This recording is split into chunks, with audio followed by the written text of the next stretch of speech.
શ્રી વિષ્ણુ પુરાણની કથાને આગળ વધારીએ. ભાગ 38મો, અધ્યાય 7મો, બ્રહ્મયોગનો નિર્ણય. કેશીધ્વજ બોલ્યા કે ક્ષત્રિયોને તો રાજ્ય પ્રાપ્તિથી વધારે પ્રિય બીજું કંઈ જ હોતું નથી. પછી તમે મારું નિષ્કંટક રાજ્ય કેમ ન માગ્યું? ખાંડિકઈ બોલ્યા કે હે કેશીધ્વજ, મેં જે કારણે તમારું રાજ્ય ન માગ્યું તે સાંભળો. આ રાજ્ય વગેરેની ઈચ્છા તો મૂર્ખ લોકોને થાય છે. ક્ષત્રિયોનો ધર્મ તો એ છે કે જે પ્રજાનું પાલન કરે અને પોતાના રાજ્યના વિરોધીઓનો ધર્મયુદ્ધ દ્વારા વધ કરે. શક્તિહીન હોવાના કારણે જો તમે મારું રાજ્ય હરી લીધું છે તો અસમર્થતાવશ પ્રજાનું પાલન ન કરવા છતાં પણ મને કોઈ દોષ નથી. પરંતુ રાજ્યાધિકાર મળ્યા પછી યથાવત પ્રજાપાલન ન કરવાથી દોષના ભાગીદાર બનવું પડે છે. જો કે આ સ્વકર્મ અવિદ્યા જ છે તો પણ નિયમ વિરુદ્ધ ત્યાગ કરવાથી તે બંધન કરતા છે. આ રાજ્યની ચાહના તો મને જન્મતારના કર્મો દ્વારા પ્રાપ્ત સુખભોગ માટે થાય છે અને તે જ મંત્રીઓ વગેરે બીજા લોકોને રાગ અને લોભ વગેરે દોષોથી ઉત્પન્ન થાય છે, માત્ર ધર્માનુરોધથી નહીં. ઉત્તમ ક્ષત્રિયોનો રાજ્યની યાચના કરવાનો ધર્મ નથી એવો મહાત્માઓનો મત છે. તેથી મેં અવિદ્યા પાલન વગેરે કર્મ અંતર્ગત તમારું રાજ્ય માગ્યું નહીં. જે લોકો અહંકારરૂપી મદિરાનું પાન કરીને ઉન્મત્ત થઈ રહ્યા છે તથા જેમનું ચિત્ત મમતાગ્રસ્ત થઈ રહ્યું છે તેવા મૂર્ખ લોકો જ રાજ્યની અભિલાષા કરે છે. મારા જેવા લોકો રાજ્યની ઈચ્છા કરતા નથી. શ્રી પરાશરજી બોલ્યા કે ત્યારે રાજા કેશીધ્વજે પ્રસન્ન થઈ ખાંડિક્યને જનકને સાધુવાદ આપ્યો અને પ્રેમપૂર્વક કહ્યું કે મારી વાત સાંભળો. હું અવિદ્યા દ્વારા મૃત્યુને પાર કરવાની ઈચ્છાથી જ રાજ્ય તથા વિવિધ યજ્ઞોનું અનુષ્ઠાન કરું છું અને અનેક પ્રકારના ભોગો દ્વારા પોતાના પુણ્યોનો ક્ષય કરી રહ્યો છું. હે કુલનંદન, ઘણા સૌભાગ્યની વાત છે કે આપનું મન વિવેક સંપન્ન થયું છે. તેથી આપ અવિદ્યાનું સ્વરૂપ સંભાળો. સંસાર વૃક્ષની બીજરૂપી આ અવિદ્યા બે પ્રકારની છે. અનાત્મમાં આત્મબુદ્ધિ અને જે પોતાનું નથી તેને પોતાનું માનવું. આ દુર્બુદ્ધિનો જીવ મોહરૂપી અંધકારથી આવૃત થઈને આ પંચ મહાભૂતના શરીરમાં હું અને મારાપણાનો ભાવ કરે છે. જ્યારે આત્મા આકાશ, વાયુ, અગ્નિ, જળ અને પૃથ્વી વગેરેથી સર્વથા અલગ છે તો કયો બુદ્ધિમાન પુરુષ શરીરમાં આત્મબુદ્ધિ કરશે? અને આત્મા દેહથી પર હોવા છતાં પણ દેહના ઉપભોગ્ય ઘર ક્ષેત્રાદિને કયો બુદ્ધિમાન પુરુષ પોતાના માનશે? આ પ્રમાણે આ શરીર અનાત્મ હોવાથી તેનાથી ઉત્પન્ન થયેલા પુત્ર પૌત્રાદિ ને પણ કયો બુદ્ધિમાન પોતાના માનશે? મનુષ્ય બધા કર્મો શરીરના ઉપભોગ માટે જ કરે છે, પરંતુ જ્યારે કે આ શરીર આપણાથી અલગ છે તો તે કર્મ માત્ર બંધન દેહોત્પત્તિનું જ કારણ બને છે. જે પ્રમાણે માટીના ઘરને જળ અને માટીથી લીપીને ગૂંપીએ છીએ તે જ પ્રમાણે આ પાર્થિવ શરીર પણ માટી અને જળ વડે સ્થિર રહે છે. જો આ પંચ મહાભૂતનું શરીર પંચભૌતિક પદાર્થોથી પુષ્ટ થાય છે તો તેમાં પુરુષે કયો ભોગ કર્યો છે? આ જીવ અનેક હજાર વર્ષો સુધી સાંસારિક ભોગોમાં પડ્યો રહેવાથી તેમની જ વાસનારૂપી ધૂળથી આચ્છાદિત થઈ જવાના કારણે માત્ર મોહરૂપી શ્રમને જ પ્રાપ્ત થાય છે. જે સમયે જ્ઞાનરૂપી ગરમ જળથી તેની તે ધૂળને ધોઈ નાખવામાં આવે છે ત્યારે આ સંસાર માર્ગના પ્રવાસીઓનો મોહરૂપી શ્રમ શાંત થઈ જાય છે. મોહ શ્રમના શાંત થઈ જવાથી પુરુષ સ્વસ્થચિત્ત થાય છે તથા વિઘ્નરહિત પરમ નિર્વાણ પદ પ્રાપ્ત કરી લે છે. આ જ્ઞાનમય નિર્મળ આત્મા નિર્વાણ સ્વરૂપ જ છે. સુખ દુઃખ વગેરે અજ્ઞાનમય ધર્મ છે તે પ્રકૃતિના છે, આત્માના નથી. હે રાજન, જે પ્રમાણે દેગડાના જળનો અગ્નિ સાથે સંયોગ થતો નથી છતાં દેગડાના સંસર્ગથી તો પાણી ઉકળવાનો અવાજ વગેરે ધર્મો પ્રગટ થઈ જાય છે, તે જ પ્રમાણે પ્રકૃતિના સંસર્ગથી જ આત્મા અહંકાર વગેરેથી દૂષિત થઈ પ્રાકૃતિક ધર્મનો સ્વીકાર કરે છે. વાસ્તવમાં તો અવ્યાત્મા તેમનાથી સર્વથા અલગ છે. આ પ્રમાણે મેં અવિદ્યાનું બીજ બતાવ્યું છે. આ અવિદ્યાથી પ્રાપ્ત થતા ક્લેશો નષ્ટ કરનારા યોગ સિવાય બીજો કોઈ ઉપાય નથી. ખાંડિક્ય બોલ્યા કે હે યોગવેતાઓમાં શ્રેષ્ઠ મહાભાગ કેશીધ્વજ, આપ નિમિષ વંશમાં યોગશાસ્ત્રના મર્મજ્ઞ છો, તેથી તે યોગનું વર્ણન કરો. કેશીધ્વજ બોલ્યા કે હે ખાંડિક્ય, જેમાં સ્થિત થઈ બ્રહ્મમાં લીન થયેલા મુનિજનો ફરી સ્વરૂપથી ચ્યુત થતા નથી, હું તે યોગનું વર્ણન કરું છું, સાંભળો. મનુષ્યના બંધન અને મોક્ષનું કારણ માત્ર મન જ છે. વિષયોનો સંગ કરવાથી તે બંધનકારી અને વિષયશૂન્ય થવાથી મોક્ષકારી બને છે. તેથી વિવેકાજ્ઞા સંપન્ન મુનિ પોતાના ચિત્તને વિષયોથી હટાવી મોક્ષ પ્રાપ્તિના માટે બ્રહ્મ સ્વરૂપ પરમાત્માનું ચિંતન કરે છે. જેમ અયસ્કાંત મણિ પોતાની શક્તિથી લોઢાને ખેંચી લે પોતાના ભેળવી દે છે, તે જ પ્રમાણે બ્રહ્મચિંતન કરનારા મુનિને પરમાત્મા સ્વભાવથી જ સ્વરૂપમાં લીન કરી દે છે. આત્મજ્ઞાનના પ્રયાસરૂપે યમ નિયમ વગેરેની અપેક્ષા રાખનાર જે મનની વિશિષ્ટ ગતિ છે તેનો બ્રહ્મની સાથે સંયોગ થવો એ જ યોગ કહેવાય છે. જેનો યોગ આ પ્રકારના વિશિષ્ટ ધર્મથી જોડાયેલો હોય છે તે મુમુક્ષ યોગી કહેવાય છે. જ્યારે મુમુક્ષ સર્વપ્રથમ યોગાભ્યાસનો આરંભ કરે છે ત્યારે તેને યોગયુક્ત યોગી કહે છે અને જ્યારે તેને પરબ્રહ્મની પ્રાપ્તિ થઈ જાય છે ત્યારે તેને વિનિત સંપન્ન સમાધિ કહેવાય છે. જો કોઈ વિઘ્નવશ તે યોગયુક્તનું ચિત્ત દૂષિત થઈ જાય તો જન્માંતરમાં પણ તે અભ્યાસ કરતા રહેવાથી મુક્ત થઈ જાય છે. વિનિત સંપન્ન સમાધિ યોગી તો યોગાગ્નિ દ્વારા તેના કર્મો ભસ્મ થઈ ગયા હોવાથી થોડા જ સમયમાં મોક્ષને પ્રાપ્ત થઈ જાય છે. યોગીએ પોતાના ચિત્તને બ્રહ્મચિંતનને અનુરૂપ બનાવીને બ્રહ્મચર્ય, અહિંસા, સત્ય, અસ્તેય અને અપરિગ્રહનું નિષ્કામ ભાવે પાલન કરવું જોઈએ તથા સંયત ચિત્તે સ્વાધ્યાય, શૌચ, સંતોષ અને તપનું આચરણ કરે તથા મનને નિરંતર પરબ્રહ્મમાં જોડી રાખે. આ 5 યમ અને નિયમો બતાવ્યા છે. એમનું સકામ આચરણ કરવાથી અલગ અલગ ફળ મળે છે અને નિષ્કામ ભાવે સેવન કરવાથી મોક્ષ પ્રાપ્તિ થાય છે. યતિએ ભદ્રાસન વગેરે આસનોમાંથી કોઈ એકનું અવલંબન કરીને યમ નિયમ વગેરેથી યુક્ત થઈને યોગાભ્યાસ કરવો જોઈએ. અભ્યાસ દ્વારા જે પ્રાણવાયુને વશ કરવામાં આવે છે તેને પ્રાણાયામ સમજવો જોઈએ. તે સબીજ ધ્યાન તથા મંત્રપાઠ વગેરેના અવલંબન સાથે અને નિર્બીજ આલંબન વિના એવા 2 પ્રકારનો છે. સદગુરુના ઉપદેશથી જ્યારે યોગી પ્રાણ અને અપાનવાયુ દ્વારા એકબીજાનો વિરોધ કરે છે તો ક્રમશઃ રેચક અને પૂરક નામના 2 પ્રાણાયામ થાય છે અને આ બંનેનો એક જ સમયે સંયમ કરવાથી કુંભક નામના 3જો પ્રાણાયામ થાય છે. હે દ્વિજોત્તમ, જ્યારે યોગી સબીજ પ્રાણાયામનો અભ્યાસ શરૂ કરે છે ત્યારે તેનું આલંબન ભગવાન અનંતનું હિરણ્યગર્ભ વગેરે સ્થૂળ રૂપ થાય છે. ત્યાર પછી તે પ્રત્યાહારનો અભ્યાસ કરતો રહીને શબ્દાદિ વિષયોમાં અનુરુક્ત થયેલ પોતાની ઇન્દ્રિયોને રોકીને તેમને પોતાના ચિત્તની અનુગામીની બનાવે છે. આવું કરવાથી અત્યંત ચંચળ ઇન્દ્રિયો તેના વશમાં થઈ જાય છે. ઇન્દ્રિયોને વશ કર્યા વિના કોઈ યોગી યોગ સાધના કરી શકતો નથી. આ પ્રમાણે પ્રાણાયામ, વાયુ અને પ્રત્યાહારથી ઇન્દ્રિયોને વશ કરીને ચિત્તને તેના શુભ આશ્રયમાં સ્થિત કરવું જોઈએ. ખાંડિક્ય બોલ્યા કે હે મહાભાગ, એ બતાવ કે જેનો આશ્રય કરવાથી ચિત્તના સંપૂર્ણ દોષ નષ્ટ થઈ જાય છે તે ચિત્તનો શુભ આશ્રય શું છે? કેશીધ્વજ બોલ્યા કે હે રાજન, ચિત્તનો આશ્રય પરબ્રહ્મ છે જે આકાર, સાકાર, નિરાકાર અથવા પર અપર રૂપે સ્વાભાવિક રીતે 2 પ્રકારનો છે. હે ભૂપ, આ જગતમાં બ્રહ્મ, કર્મ અને ઉભયાત્મક નામે 3 પ્રકારની ભાવના છે. આ 3માંથી પ્રથમ કર્મ ભાવના, બીજી બ્રહ્મ ભાવના અને ત્રીજી ઉભયાત્મક ભાવના કહેવાય છે. આ પ્રમાણે ત્રિવિધ ભાવનાઓ છે. સન્માદિક મુનિઓ બ્રહ્મભાવથી યુક્ત છે અને દેવતાઓથી લઈને સ્થાવર જંગમ સુધીના તમામ પ્રાણીઓ કર્મ ભાવના યુક્ત છે તથા સ્વરૂપ વિષયક બોધ અને સર્વાધિક વિષયક અધિકારથી યુક્ત હિરણ્યગર્ભ વગેરેમાં બ્રહ્મ કર્મમય ઉભયાત્મક ભાવના છે.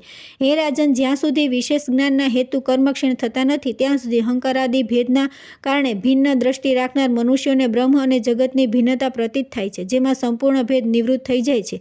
જે સત્તા માત્ર અને વાણીનો અવિષય છે તથા સ્વયં અનુભવ કરવા યોગ્ય છે તે જ બ્રહ્મજ્ઞાન કહેવાય છે.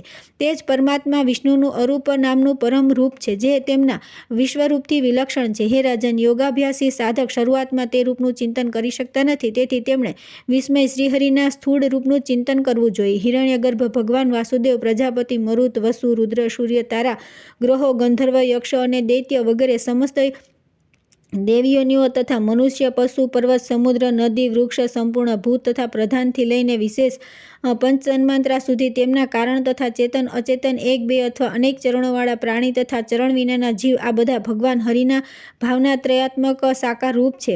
આ સંપૂર્ણ ચરાચર જગત પરબ્રહ્મ સ્વરૂપ ભગવાન વિષ્ણુનું તેમનું શક્તિ સંપન્ન વિશ્વ નામનું રૂપ છે. વિષ્ણુ શક્તિ પરા છે, ક્ષેત્રજ્ઞ નામક શક્તિ અપરા છે અને કર્મ નામની ત્રીજી શક્તિ અવિદ્યા કહેવાય છે. હે રાજન, અવિદ્યા શક્તિથી આવૃત થઈને તે સ્વર્ગામિની ક્ષેત્રજ્ઞ શક્તિ સર્વ પ્રકારના અતિ વિસ્તૃત સાંસારિક કષ્ટ ભોગવતી રહે છે. હે ભૂપાલ, અવિદ્યા શક્તિથી તિરોહિત રહેવાના કારણે જ ક્ષેત્રજ્ઞ શક્તિ સંપૂર્ણ પ્રાણીઓમાં સારાંશથી દેખાય છે. તે સૌથી ઓછી જળ પદાર્થોમાં છે, તેનાથી અધિક વૃક્ષ, પર્વત આદિ સ્થાવરોમાં, સ્થાવરોથી વધારે સરીસર્પ વગેરેમાં અને તેમનાથી અધિક પક્ષીઓમાં, પક્ષીઓથી મૃગોમાં અને મૃગોથી પશુઓમાં તે શક્તિ અધિક છે તથા પશુઓ કરતાં મનુષ્ય ભગવાનની તે ક્ષેત્રજ્ઞ શક્તિ અધિક પ્રભાવિત છે. મનુષ્યોથી નાગ, ગંધર્વ અને યક્ષ વગેરે સર્વે દેવતાઓ, દેવતાઓથી ઇન્દ્રમાં, ઇન્દ્રથી પ્રજાપતિમાં અને પ્રજાપતિથી હિરણ્યગર્ભમાં તે શક્તિનો વિશેષ પ્રકાશ છે. હે રાજન, આ બધા જ રૂપ તે પરમેશ્વરના જ શરીર છે, કેમ કે આ બધા આકાશની જેમ તેમની શક્તિથી વ્યાપ્ત છે. હે મહામતે, વિષ્ણુ નામનું બ્રહ્મનું બીજું અમૂર્ત રૂપ છે જેનું યોગીઓ ધ્યાન કરે છે અને જેને વિદ્વાનો સત કહીને પોકારે છે. હે નૃપ, જેમાં આ બધી શક્તિઓ પ્રતિષ્ઠિત છે તે જ ભગવાનનું વિશ્વરૂપથી વિલક્ષણ બીજું રૂપ છે. હે નરેશ, ભગવાનનું તે જ રૂપ પોતાની લીલાથી દેવ, તિર્યક અને મનુષ્ય વગેરેની ચેષ્ટાઓથી યુક્ત સર્વશક્તિમય રૂપ ધારણ કરે છે. આ રૂપોમાં અપ્રમેય ભગવાનની જે વ્યાપક તથા અમોઘ ચેષ્ટા થાય છે તે સંસારના ઉપકાર માટે જ થાય છે, કર્મજન્ય હોતી નથી. હે રાજન, યોગાભ્યાસી આત્મશુદ્ધિ માટે ભગવાન વિશ્વરૂપના તે સર્વ પાપનાશક રૂપનું ચિંતન કરવું જોઈએ. જેમ વાયુ સહિત અગ્નિ ઊંચી જ્વાળાઓથી યુક્ત થઈને સૂકા ઘાસના સમૂહને બાળી નાખે છે, તેમ ચિત્તમાં સ્થિત થયેલા ભગવાન વિષ્ણુ યોગીઓના સમસ્ત પાપ નષ્ટ કરી નાખે છે. તેથી સંપૂર્ણ શક્તિઓના આધાર ભગવાન વિષ્ણુમાં ચિત્તને સ્થિર કરવું આ જ શુદ્ધ ધારણા છે.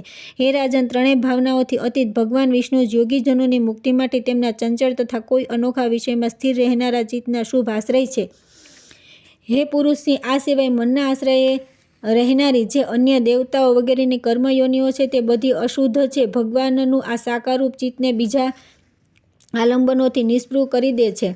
આ પ્રમાણે ચિત્તનું ભગવાનમાં સ્થિર કરવું અને જ ધારણા કહેવાય છે. હે નરેન્દ્ર, ધારણા કોઈ આધાર વિના થઈ શકતી નથી. તેથી ભગવાનના જે સાકાર રૂપનું જે રીતે ધ્યાન કરવું જોઈએ તે સાંભળો. જેમનું વદન પ્રસન્ન અને કમળ દળ જેવા સુંદર નેત્ર છે, સુંદર કપોલ ગાલ અને વિશાળ ભાલથી અત્યંત સુશોભિત છે તથા પોતાના સુંદર કાનોમાં મનોહર કુંડળ ધારણ કર્યા છે. જેમનો કંઠ શંખ જેવો અને વિશાળ વક્ષસ્થળ શ્રીવત્સ ચિહ્નથી સુશોભિત છે. તેઓ તરંગાકાર ત્રિરેખાઓ તથા નીચી નાભીવાળા ઉદરથી સુશોભિત છે. જેમની લાંબી લાંબી 8 અથવા 4 ભુજાઓ છે તથા જેમની જાંઘો અને ઉરુ સમાન ભાવે સ્થિત છે અને મનોહર ચરણવિંદ સુંદરતાથી વિરાજમાન છે. તે નિર્મળ પીતાંબરધારી બ્રહ્મ સ્વરૂપ ભગવાન વિષ્ણુનું ચિંતન કરો. હે રાજન, મુગટ, હાર, બાજુબંધ, કંદોરા વગેરે આભૂષણોથી વિભૂષિત શાંગ, ધનુષ, શંખ, ગદા, ખડગ, ચક્ર તથા અક્ષરમાળાથી યુક્ત વરદ અને અભયયુક્ત હાથવાળા તથા આંગળીઓમાં ધારણ કરેલી રત્નની મુદ્રિકાથી શોભતા ભગવાનના દિવ્ય રૂપનું યોગીએ પોતાનું ચિત્ત એકાગ્ર કરીને તન્મય થઈને ત્યાં સુધી ચિંતન કરવું જોઈએ જ્યાં સુધી આ ધારણા દ્રઢ ન થઈ જાય.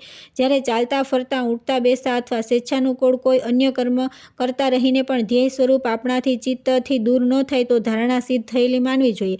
ધારણા દ્રઢ થયા પછી બુદ્ધિમાન વ્યક્તિએ શંખ, ચક્ર, ગદા અને શાંગ વગેરેથી રહિત ભાવના સ્ફટિકની અક્ષરમાળા અને યજ્ઞોપવિત ધારી શાંત સ્વરૂપનું ચિંતન કરવું. જ્યારે આ ધારણા પણ પૂર્વવત દ્રઢ થઈ જાય તો ભગવાનના કિરીટ, બાજુબંધ વગેરે આભૂષણોથી રોહિત રૂપનું સ્મરણ કરવું. ત્યાર પછી જ્ઞાની પુરુષે પોતાના ચિત્તમાં એક પ્રધાન વિશિષ્ટ અવયવોવાળા ભગવાનનું હૃદયથી ચિંતન કરવું અને પછી બધા જ અવયવોને છોડીને માત્ર અવયવીનું ધ્યાન કરવું. હે રાજન, જેમાં પરમેશ્વરના રૂપની જ પ્રતીતિ થાય છે એવી વિષયાંતરની સ્પૃહાથી રહિત એક નિરંતર ધારા છે તેને ધ્યાન કહે છે. જે પોતાનાથી પૂર્વ યમ, નિયમ વગેરે 6 અંગોથી ફલિત થાય છે. તે ધ્યેય પદાર્થનું જ જે મન દ્વારા ધ્યાનથી સિદ્ધ થવા યોગ્ય કલ્પનાહીન ધ્યાતા ધ્યેય અને ધ્યાનના ભેદ રહિત સ્વરૂપ ગ્રહણ કરવામાં આવે છે તેને સમાધિ કહે છે.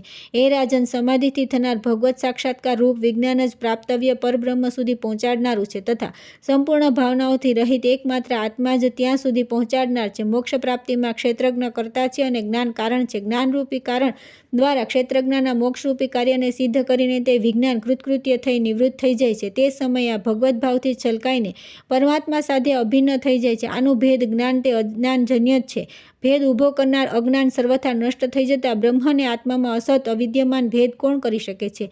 હે ખાંડિકે, આ પ્રમાણે તમારા પૂછવાથી મેં સંક્ષેપમાં વિસ્તારથી યોગનું વર્ણન કર્યું. હવે તમારું બીજું કયું કાર્ય કરું? ખાંડિકીય બોલ્યા કે તમે આ મહાયોગનું વર્ણન કરીને મારું બધું કાર્ય કરી દીધું, કેમ કે તમારા ઉપદેશથી મારા ચિત્તનો સંપૂર્ણ મેલ નષ્ટ થઈ ગયો. હે રાજન, મેં જે મારા કહ્યું એ જ પણ અસત્ય છે. અન્યથા જ્ઞેય વસ્તુને જાણનારા તો આ પણ કહી શકતા નથી. હું અને મારું આવી બુદ્ધિ અને આમનો વ્યવહાર પણ અવિદ્યા જ છે. પરમાર્થ તો કહેવા સાંભળવાની વાત નથી, કેમ કે તે વાણીનો વિષય નથી. હે કેશીધ્વજ, તમે આ મુક્તિદાયક યોગનું વર્ણન કરીને મારા કલ્યાણરૂપ માટે બધું જ કરી દીધું. હવે તમે સુખપૂર્વક પધારો. શ્રી પરાશરજી બોલ્યા કે હે બ્રહ્મન, ત્યાર પછી ખાંડિકીય દ્વારા યથોચિત પૂજા ગ્રહણ કરીને રાજા કેશીધ્વજ પોતાના નગરમાં ચાલી આવ્યા તથા ખાંડિકીય પણ પોતાના પુત્રને રાજ્ય આપીને શ્રી ગોવિંદમાં ચિત્ત લગાવીને યોગ સિદ્ધ કરવા માટે નિર્જનવનમાં ચાલ્યા ગયા.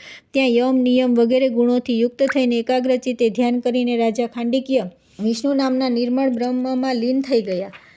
પરંતુ કેશીધ્વજ વિદેહ મુક્તિ માટે પોતાના કર્મોને ક્ષય કરતા રહીને સઘળા વિષયો ભોગવતા રહ્યા. તેમણે ફળની ઈચ્છા છોડીને અનેક શુભ કર્મ કર્યા. હે દ્વિજ, આ પ્રમાણે અનેક કલ્યાણકારી ભોગો ભોગવીને તેમણે પાપ અને મૂળ પ્રારબ્ધ કર્મનો ક્ષય થઈ ગયા પછી ત્રિતાપને દૂર કરનારી આત્યંતિક સિદ્ધિ પ્રાપ્ત કરી લીધી.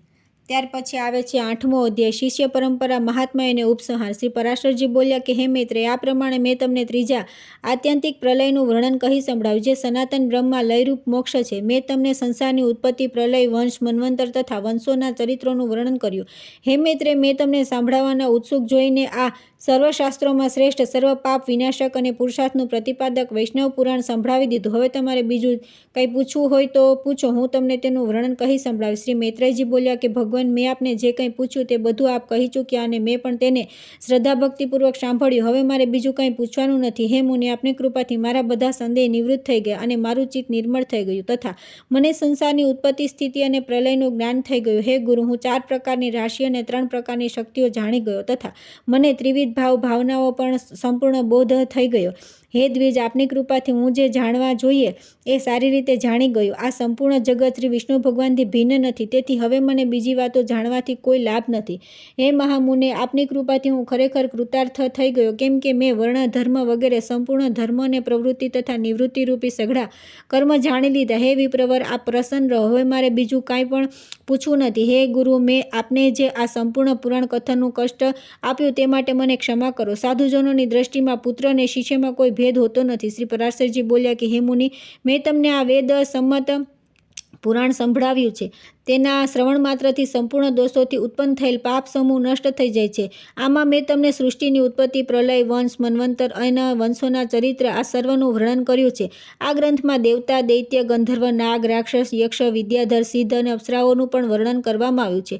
આત્મારામ અને તપોનિષ્ઠ મુનિઓ, 4 વર્ણના વિભાગ, મહાપુરુષોના વિશિષ્ટ ચરિત્ર, પૃથ્વીના પવિત્ર ક્ષેત્ર, પવિત્ર નદીઓ અને સમુદ્ર, અત્યંત પાવન પર્વતો, બુદ્ધિમાન પુરુષોના ચરિત્ર, વર્ણ, ધર્મ વગેરે ધર્મ તથા વેદ અને શાસ્ત્રોનું પણ આમાં સારી રીતે નિરૂપણ થયું છે, જેમના સ્મરણ માત્રથી મનુષ્ય સમસ્ત પાપોથી મુક્ત થઈ જાય છે. જે અવ્યાત્મા ભગવાન હરિ સંસારની ઉત્પત્તિ, સ્થિતિ અને પ્રલયના એકમાત્ર કારણ છે, તેમનું પણ આમાં કીર્તન કરવામાં આવ્યું છે. જેમના નામનું વિવશ થઈને કીર્તન કરવાથી જ મનુષ્ય સિંહથી ડરીને શિયાળવા ભાગે તેમ પાપોથી મુક્ત થઈ જાય છે. હે મૈત્રેય, જેનું ભક્તિપૂર્વક કરેલું નામ સંકીર્તન બધી ધાતુઓને પીગળાવી નાખનાર અગ્નિની જેમ સમસ્ત પાપોને સંપૂર્ણ લીન કરી દે છે. જેમનું એક પણ સ્મરણ કરવાથી મનુષ્યને નરકની યાતનાઓનો અપાર અતિ ઉગ્ર કલયુગના પાપો કલ્મશો તુરંત નષ્ટ થઈ જાય છે. હે દ્વિજોત્તમ, હિરણ્યગર્ભ, દેવેન્દ્ર, રુદ્ર, આદિત્ય, અશ્વિની કુમાર, વાયુ, અગ્નિ, વસુ, સાધ્ય એમ વિશ્વદેવ વગેરે દેવતાઓ, યક્ષ, રાક્ષસ, સર્પ, સિદ્ધ, દૈત્ય, ગંધર્વો, દાનવ, અપ્સરા, તારા, નક્ષત્ર, સમસ્ત ગ્રહો, સપ્તર્ષિ, લોકપાલો, બ્રાહ્મણ વગેરે મનુષ્ય, પશુ, મૃગ, સરીસર્પ, પક્ષી, પીપળો વગેરે વૃક્ષો, વન, અગ્નિ, સમુદ્ર, નદી, પાતાળ તથા પૃથ્વી વગેરે અને શબ્દાદિ વિષયો સહિત આ સંપૂર્ણ બ્રહ્માંડ, જેમની આગળ સુમેરુની સામે રેતીની એક કણ જેવું છે તથા જ્યાંના ઉપાદાન કારણ છે, તે સર્વજ્ઞ, સર્વસ્વરૂપ, રૂપરહિત અને પાપનાશક ભગવાન વિષ્ણુનું તેમાં કીર્તન કરવામાં આવ્યું છે. હે મુનિ સતમ, અશ્વમેઘ યજ્ઞમાં અવભૃત યજ્ઞાંત સ્નાન કરવાથી જે ફળ મળે છે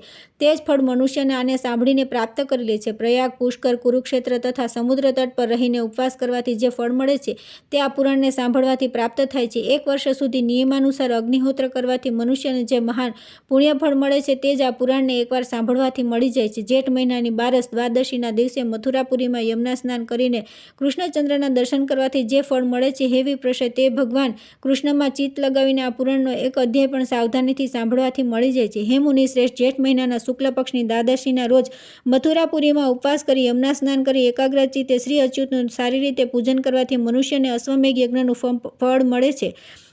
કહેવાય છે કે જે પોતાના વંશજો દ્વારા યમુના તટ પર પિંડદાન કરવાથી તૃપ્ત થયેલા પિતૃઓની સમૃદ્ધિ જોઈને બીજા લોકોના પિતૃઓને પોતાના વંશજોને આ પ્રમાણે કહ્યું હતું કે શું અમારા કુળમાં ઉત્પન્ન થયેલ કોઈ પુરુષ જ્યેષ્ઠ માસમાં શુક્લ પક્ષમાં બારસના દિવસે મથુરામાં ઉપવાસ કરી યમુના જળમાં સ્નાન કરી ગોવિંદનું પૂજન કરશે, જેથી અમે પણ અમારા વંશજો દ્વારા સદગતિ પ્રાપ્ત કરી પરમ ઐશ્વર્ય પ્રાપ્ત કરી લેશું. બહુ ભાગ્યશાળી હોય તેના વંશજ જેઠ માસમાં શુક્લ પક્ષમાં ભગવાનનું પૂજન કરીને યમુનામાં પિતૃઓને પિંડદાન કરે છે. તે સમયે યમુના જળમાં સ્નાન કરીને સાવધાનીપૂર્વક સારી રીતે ભગવાનનું પૂજન કરવાથી અને પિતૃઓને પિંડદાન કરવાથી પોતાના પિતૃઓને તારીને જે પુણ્ય પ્રાપ્ત કરે છે તે જ પુણ્ય ભક્તિપૂર્વક આ પુરાણનો એક અધ્યાય સાંભળવાથી પ્રાપ્ત થઈ જાય છે. આ પુરાણ સંસારથી ભયભીત થયેલા પુરુષનો અતિ ઉત્તમ રક્ષક, અત્યંત શ્રવણ કરવા યોગ્ય તથા પવિત્ર ગ્રંથોમાં અતિ ઉત્તમ છે. એ મનુષ્ય ના દુઃસ્વપ્નોને નષ્ટ કરનાર, તમામ દોષોને દૂર કરનાર, માંગલિક વસ્તુઓમાં પરમ માંગલિક અને સંતાન અને સંપત્તિ આપનારું છે. આ આર્ષ પુરાણને સર્વપ્રથમ ભગવાન બ્રહ્માજી ઋભુને સંભળાવ્યું હતું. ઋભુએ પ્રિયવ્રતને સંભળાવ્યું અને પ્રિયવ્રતે ભગુરીને કહ્યું. આને ભગુરીએ સ્તંભમિત્રને સ્તંભમિત્રે, દધીચીને દધીચીએ, સારસ્વતને સારસ્વતે ભૃગુને સંભળાવ્યું હતું તથા ભૃગુએ પુરુકુત્સને પુરુકુત્સે, નર્મદાને અને નર્મદાએ ધૃતરાષ્ટ્ર તથા પૂરણ નાગને કહ્યું હતું. હે દ્વિજ, એ બંને આ પૂરણ નાગરાજ વાસુકીને સંભળાવ્યું. વાસુકીએ વત્સને વત્સે, અશ્વતરને અશ્વતરે, કંબલે ઓલાપુત્રને કહ્યું. એ જ સમયે મુનિવર વેદશિરા પાતાળલોકમાં પહોંચ્યા. તેમણે આ પુરાણ પ્રાપ્ત કર્યું અને પછી પ્રમિતને સંભળાવ્યું. પ્રમતિએ તેને પરમ બુદ્ધિમાન જાતુકર્ણને આપ્યું તથા જાતુકર્ણે બીજા પુણ્યશીલ મહાત્માઓને સંભળાવ્યું. પૂર્વજન્મમાં સારસ્વતના મુખેથી સાંભળેલું આ પુરાણ પુલસ્ત્યજીના વરદાનથી મને પણ સ્મરણમાં રહી ગયું. તે મેં યથાર્થ રીતે તમને સંભળાવી દીધું. હવે તમે પણ કલયુગના અંતમાં આ પુરાણ શીકનિકને સંભળાવજો. જે પુરુષ આ અતિ ગુહ્ય અને કલયુગના દોષોને નાશ કરનાર પુરાણને ભક્તિપૂર્વક સાંભળે છે તે બધા પાપોથી મુક્ત થઈ જાય છે. જે મનુષ્ય આનું દરરોજ શ્રવણ કરે છે તેણે તો જાણે બધા તીર્થોમાં સ્નાન કરી લીધું અને બધા દેવતાઓની સ્તુતિ કરી લીધી. આ પુરાણ 10 અધ્યાયનું શ્રવણ કરવાથી નિઃસંદેહ કપિલા ગાયના દાનનું અતિ દુર્લભ ફળ પ્રાપ્ત થાય છે. જે પુરુષ સંપૂર્ણ જગતના આધાર, આત્માના અવલંબન, સર્વ સ્વરૂપ, સર્વમય, જ્ઞાન અને જ્ઞેયરૂપ આદિ અંતરહિત તથા સમસ્ત દેવતાઓના હિતકર શ્રી વિષ્ણુ ભગવાનનું ચિત્તમાં ધ્યાન કરી આ સંપૂર્ણ પુરાણને સંભળાય છે તેને અવશ્ય અશ્વમેઘ યજ્ઞનું સમગ્ર ફળ પ્રાપ્ત થાય છે. જેના આદિ, મધ્ય અને અંતમાં અખિલ જગતની સૃષ્ટિ સ્થિતિ તથા સંહારમાં સમર્થ બ્રહ્મા જ્ઞાનમય ચરાચર ગુરુ ભગવાન અચ્યુતનું જ કીર્તન થયું છે. તે પરમ શ્રેષ્ઠ અને નિર્મૂળ પુરાણને સાંભળવા, વાંચવા અને ધારણ કરવાથી જે ફળ પ્રાપ્ત થાય છે તે સંપૂર્ણ ત્રિલોકમાં બીજે ક્યાંય પ્રાપ્ત થઈ શકતું નથી, કેમ કે એકમાત્ર મુક્તિરૂપી સિદ્ધિને આપનાર ભગવાન વિષ્ણુ જ આના પ્રાપ્તવ્ય ફળ છે. જેમનામાં ચિત્ત લગાડનારી કદી નરકમાં જતો નથી, જેમના સ્મરણમાં સ્વર્ગ પણ વિઘ્નરૂપ છે, જેમનામાં ચિત્ત જોડાઈ જવાથી બ્રહ્મલોક પણ અત્યંત તુચ્છ લાગે છે તથા જે અવ્યય પ્રભુ નિર્મળ ચિત્તના પુરુષોના હૃદયમાં સ્થિત થઈને તેમને મોક્ષ આપે છે તે જ અચ્યુતનું કીર્તન કરવાથી જો પાપ નષ્ટ થઈ જાય છે તો આમાં આશ્ચર્ય જ શું છે? યજ્ઞવેતા કર્મનિષ્ઠ લોકો યજ્ઞો દ્વારા જેમનું યજ્ઞેશ્વર રૂપે યજન કરે છે, જ્ઞાનીજનો જેમનું પરમવરમય બ્રહ્મ સ્વરૂપે ધ્યાન કરે છે, જેનું સ્મરણ કરવાથી પુરુષ ન જન્મે, ન મરે, ન વધે, ન ક્ષીણ થાય છે તથા જે સત કારણ છે અને ન અસ્તત કાર્ય છે તે શ્રીહરિ સિવાય બીજું શું સાંભળવું? જે આદિ અંતરહિત ભગવાન વિષ્ણુ પિતૃરૂપ ધારણ કરીને સ્વસંઘ્ન કવ્યને અને દેવતારૂપે અગ્નિમાં વિધિપૂર્વક હોમ કરેલા સ્વાહા નામના હવ્યને ગ્રહણ કરે છે તથા જે સમસ્ત શક્તિઓના આશ્રયભૂત ભગવાન વિષયમાં મોટા મોટા પ્રમાણ કુશળ પુરુષોના પ્રમાણ પણ સંપૂર્ણપણે કહી શકતા નથી, તે શ્રીહરિ શ્રવણ માર્ગે જતા જતા સમસ્ત પાપોને નષ્ટ કરી દે છે. જે પરિણામ રહિત પ્રભુનો આદિ અંત, વૃદ્ધિ અને ક્ષય કશું જ થતું નથી, તે નિત્ય નિર્વિકાર, તે સ્તવન કરવા યોગ્ય પ્રભુ પુરુષોત્તમને હું નમસ્કાર કરું છું, જે તેમના જેવા જ ગુણોના ભોગતા છે, એક હોઈને પણ અનેક રૂપ છે તથા શુદ્ધ હોઈને પણ વિવિધ રૂપોના કારણે અશુદ્ધ વિકારવાન જેવા પ્રતીત થાય છે, અને જે જ્ઞાન સ્વરૂપ તથા સમસ્ત ભૂત તથા વિભૂતિઓનો કરતા છે તે નિત્ય અવ્યય પુરુષને નમસ્કાર છે, કે જે જ્ઞાન, સત્વ, પ્રવૃત્તિ, રજ અને નિયમન તમની એકતારૂપ છે, પ્રાણીઓને ભોગ પ્રદાન કરવામાં કુશળ છે, ત્રિગુણાત્મક તથા અવ્યાકૃત પ્રગટ નહીં થયેલું છે, સંસારની ઉત્પત્તિનું કારણ છે તથા સ્વતઃ સિદ્ધ તથા વૃદ્ધાવસ્થા રહિત પ્રભુને સદા નમસ્કાર કરું છું. જે આકાશ, વાયુ, અગ્નિ, જળ અને પૃથ્વીરૂપ છે, શબ્દ વગેરે ભોગ્ય વિષયોની પ્રાપ્તિ કરાવવામાં સમર્થ છે અને પ્રાણીઓને તેમની સમસ્ત ઇન્દ્રિયો દ્વારા ઉપકાર કરે છે, તે સૂક્ષ્મ અને વિરાટરૂપ વ્યક્ત પરમાત્માને નમસ્કાર કરું છું. આ પ્રમાણે જે નિત્ય સનાતન પરમાત્માના પ્રકૃતિ પુરુષ એવા અનેક રૂપે છે તે ભગવાન હરિ સમસ્ત પુરુષોને જન્મ અને જરા વગેરેથી રહિત મુક્તિરૂપે સિદ્ધિ પ્રદાન કરે છે. અહીંયા વિષ્ણુ પુરાણ સમાપ્ત થાય છે.